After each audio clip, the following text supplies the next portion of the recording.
오늘도 행복하세요. 오자유선생의 윤상 목사입니다. 오늘은 요한일서 2장 7절로 11절에 있는 말씀을 중심으로 해서 형제를 사랑하는 자는 빛 가운데 거하나니 라는 제목으로 잠시 은혜를 나누고자 합니다. 오늘 저 여러분들 세상에 있는 모든 사람들은 원하든 원치 않든 많은 일들을 하며 살아갑니다. 근데 그런 일을 하는 가운데 잘한 일도 있고 잘못한 일도 있습니다. 근데 거기는 반드시 잘한 일에는 잘한 증거가 있고 잘못한 일에는 잘못한 증거가 있기 마련입니다. 신앙생활하는 것도 마찬가지입니다. 참되게 참 신앙생활한 사람에게는 참된 증거가 있고 그리고 잘못된 신앙생활하면 또 잘못된 증거가 있게 마련입니다. 오늘 본문의 말씀에서는 참 신앙이는 어떤 신앙이냐? 바로 빛 가운데 거하는 신앙인데 이 빛 가운데 거한다고 하는 것은 뭘 말하고 있습니까? 요한일서 1장 5절에 보면 하나님은 빛이시니 전혀 어둠이 없다. 즉 빛 가운데 거하는 신앙이라는 것은 하나님 안에 거하는 신앙을 말씀하고 있는 것입니다. 근데 그런 하나님 안에 거하는 신앙은 어떤 신앙이냐? 다른 게 오늘 본문의 말씀에 보니까 바로 형제를 사랑하는 신앙이니 바로 빛 가운데 거하는 신앙, 즉 하나님 안에 거하는 신앙이다. 그렇게 말씀하고 있습니다. 그리고 오늘 본문은 그렇게 형제를 사랑으로 하는 것은 옛 계명이었다. 바로 그렇습니다. 레위기 19장 18절에 보면 원수를 갚지 말며 동포를 원망하지 말며 이웃 사랑하기를 내 몸같이 하라. 나는 여호와니라. 그렇게 말씀하고 있습니다. 옛 계명이죠. 그런데 예수님 당시나 초대교회 당시에는 그 당시 유대교회 지도자들이 그것을 사람의 관행으로 바꾸어서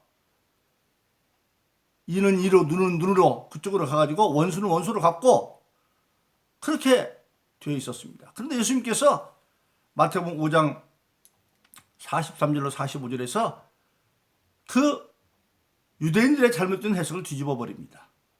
뭐라고 말합니까? 너는 원수도 사랑하고 핍박하는 자를 위해서 기도하라.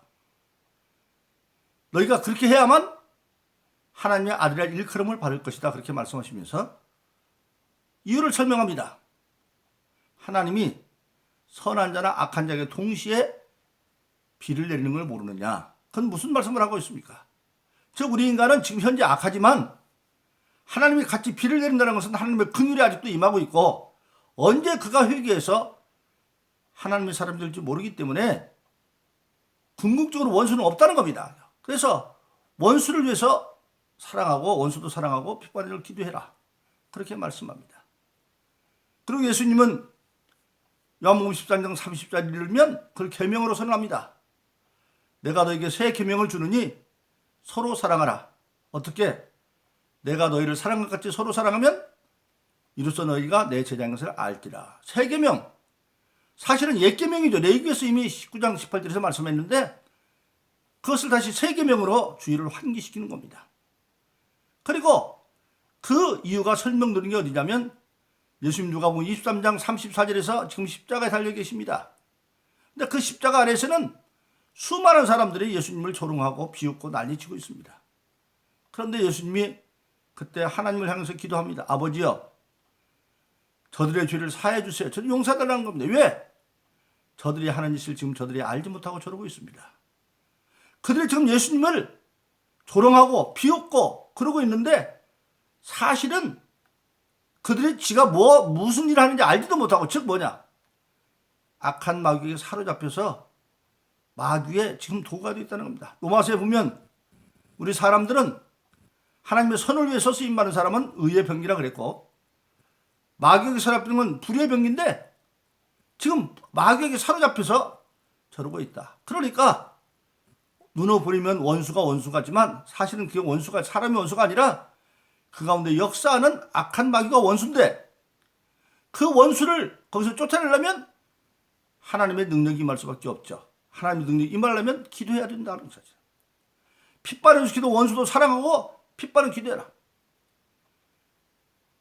바로 그렇습니다. 그런데 그것을 예수님만 했으면 그건 예수님이나 하는 일이지 그렇게 말씀하겠죠. 그런데 사도행전 7장에 보면 스데반이 지금 아브라함 때부터 예수 그를 이르는 그 믿음의 설교를 하다가 그 중에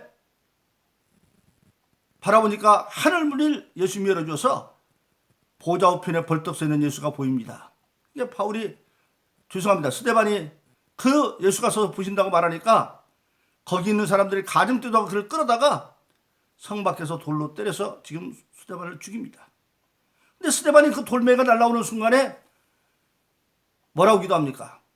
내 영혼을 부탁합니다. 주 예수여, 저들의 죄를 저들에게 돌리지 말아주세요. 그렇게 기도합니다. 십자가상 예수님의 기도를 스데반도 합니다. 그럼 뭘 말하고 있습니까? 일찍 예수님은 요한복음 14장 12절로 14절에서 내가 진실로 진실로 너에게 이르노니 나를 믿는 자는 내가 하는 일을 너도 한다 그렇게 말씀하셨어요. 그런데 성령 받은 스데반이 그걸 하고 있고 그때 스데반이 죽는 걸 마땅히 여기서 돌치는 자들의 옷을 지키고 있던 바울은 사실상은 그때는 사울 청년이었죠. 스데반과 가말리엘 문화, 대전 가말리엘 문화의 대랍빈 동기동창생이에요. 그런데 스데반의 그 기도가 놀라웠게도 사도행전 9장에 보면 사울이 의기 등등해서 예수님을 잡아 가두려고 지금 다메섹 도상으로 대장 때 채병가 가지고 갑니다.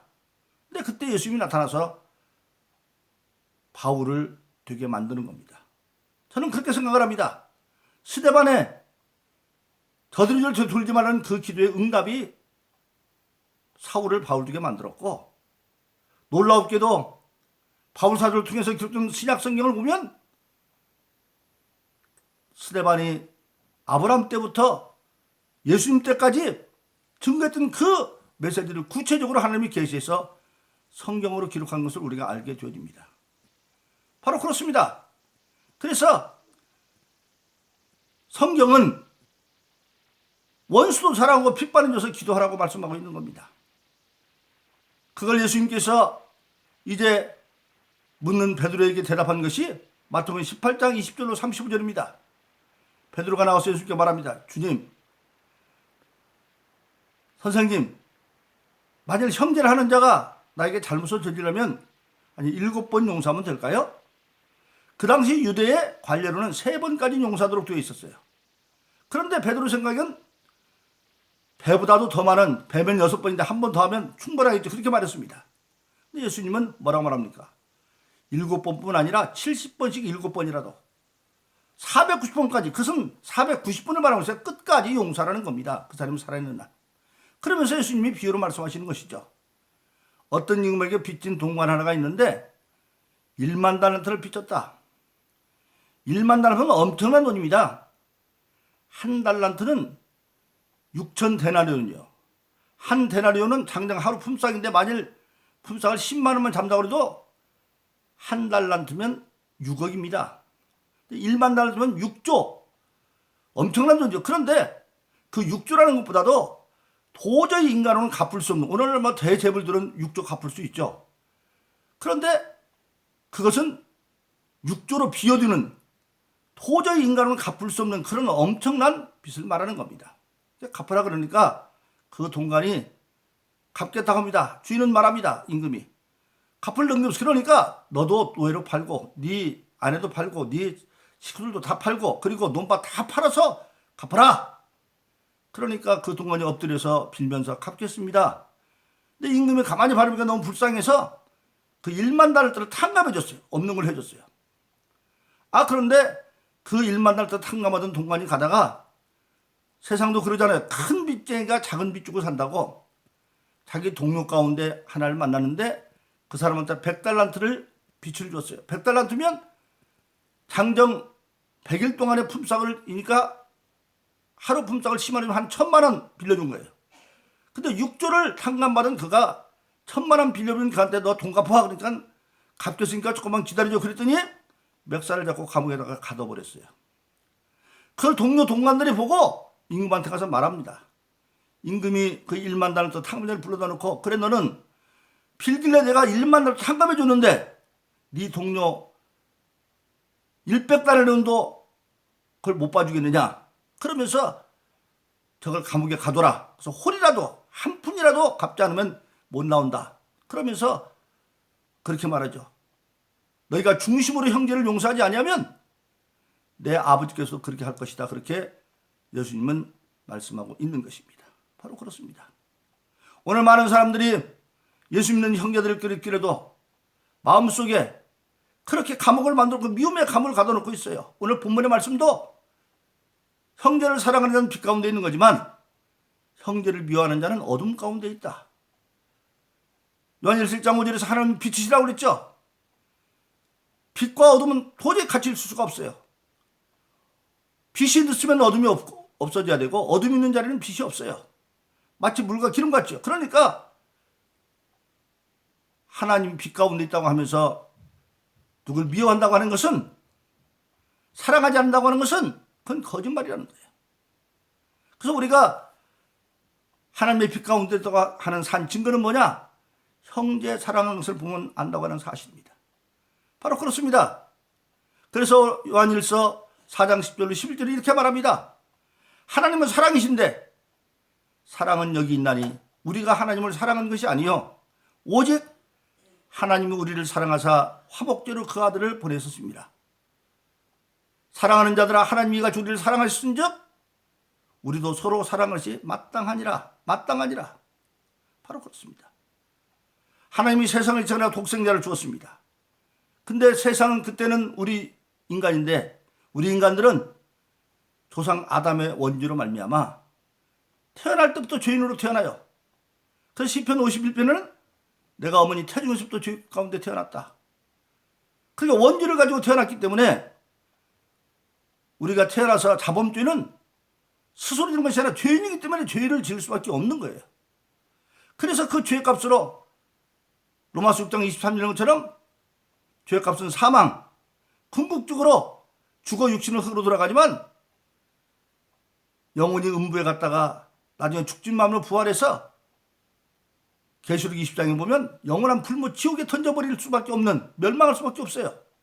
그런데 하나님이 세상을 이처럼 사랑하사 독생자를 주셨으니 이는 저를 믿는 자마다 멸망치 않고, 믿지 않으면 멸망받을 건데 영생을 얻게 하심이라. 바로 그것이 바로 사랑은 여기 있으니 우리가 하나님을 사랑하신 것이 아니요 오직 하나님이 우리를 사랑하사 화목제로 그 아들을 보내셨다. 아무 사랑받을 자격도 없는데 예수를 보내셔서 우리를 구원해 주신 겁니다. 그래서 사랑하는 자들아 하나님이 이같이 우리를 사랑하셨은즉 우리가 서로 사랑을 시 마땅하다. 그렇게 요한일서 4장 10절로 11절은 말씀하고 있는 것입니다. 그러므로 사랑하는 여러분, 저와 여러분들은 오늘 본문 읽는 것처럼 형제 사랑하는 자는 빛 가운데 간다. 형제 사랑하는 것이 바로 하나님 안에 거하는 신앙이고, 하나님에 거하는 신앙은 궁극적으로 어떤 그렇습니까? 하나님이 그의 기쁜 뜻대로 행하면 늘 함께합니다. 일찍 예수님께서 요한복음 8장 29절에서 말씀하시죠. 나를 보내신 이가 항상 나와 함께 하시도다. 내가 그의 뜻을 행함으로 나를 홀로 두지 않았습니다. 그리고 또 예수님은 마태복음 15장 10절에서 이렇게 말합니다. 내가 아버지의 계명을 지켜 그의 사랑 안에 거는 같이 너희도 나의 계명을 지키면 나의 사랑 안에 걸 것이다. 계명을 지키면 사랑 안에 거한다고 하는 사실입니다. 그래서 하나님의 사랑은 어떤 사랑입니까? 로마서 8장 30절 이렇게 말합니다. 그 아들을 아낌없이 주신 하나님께서 그 아들과 함께 모든 것을 은사로 주시지 않겠느냐? 모든 것을 은사는 뭡니까? 성령의 은사죠. 고린도서 12장에 보면 성령의 9가지 은사가 있습니다. 왜 성령의 9가지 은사가 있습니까? 우리 예수 믿는 사람들은 예수 믿고 나면 하나님의 역사의 동참자가 되어져서 고린도서 12장 4절로 6절로 이렇게 말하죠. 은사는 여럿이나 성령은 같고 직임은 여럿이나 주는 같고 사람 가운데 역사는 여럿이나 역사는 하나님 한 분이다. 즉 예수 믿는 모든 자들은 하나님의 역사의 동참자가 되어지고 그 역사의 동참자가 내가 무슨 일을 할 것이냐 그 직임은 예수로부터 주어지고 그 예수로 받은 그 직임은 내가 감당하려면 내 힘 가지고 안 돼요. 왜? 마귀가 회방하니까. 그래서 일찍이 스가랴서 4장 6절은 힘으로 능으로 안 되면 하나님의 신으로 된다. 그래서 마귀를 방을 이기기 위해서 성령을 다 받아요. 그래서 예수 믿고 걷는 자들 성령을 선물로 주는 거예요. 근데 성령에는 은사가 9가지 은사가 있어요. 그래서 지혜 연사도 있고 지식을 믿음의 연사도 있고 권능의 연사도 있고 연의 연사도 있고 영문불의 연사도 있고 방통불의 그런 9가지 연사가 있는데 즉 로마서 8장 30일 그 얘기예요. 아들을 아껴주신 하나님이 그 아들과 함께 모든 것을 은사로 주지 않겠느냐. 성령을 우리에게 주셔서 우리는 능히 사랑할 수 있게 되어지는 것입니다. 그러므로 저와 여러분들은 오늘 우리가 마음을 돌이켜봐서 내 마음속에 내가 하나님 가운데 있다고 하면서도 미워하는 마음이 있으면 내 마음에 있는 미움의 감옥은 헐어 없애버리고 오히려 그래서 사랑을 담아서 우리가 사랑하는 자들아 하나님이 같이 우리를 사랑하신 즉 우리가 서로 마땅하다. 그 계명입니다. 그래서 요한복음 15장 10절에서 주님 말씀하신 것처럼 내가 아버지의 계명을 지켜 그의 사랑 안에 거할 같이 너희도 내 계명을 지면 나의 사랑 안에 거할 것이다. 그렇게 말씀하고 있습니다. 이 계명을 이름으로 우리는 이 땅에서 빛 가운데 거하고 하나님이 함께 하심으로 임마누엘 모든 것을 예수 이름으로 하나님의 사랑을 받아 성령의 도받아 사는 그런 승리와 축복의 삶 살기를 예수 이름으로 축원합니다. 오늘 등록하세요. 오 자유세상의 유현상 목사였습니다. 감사합니다.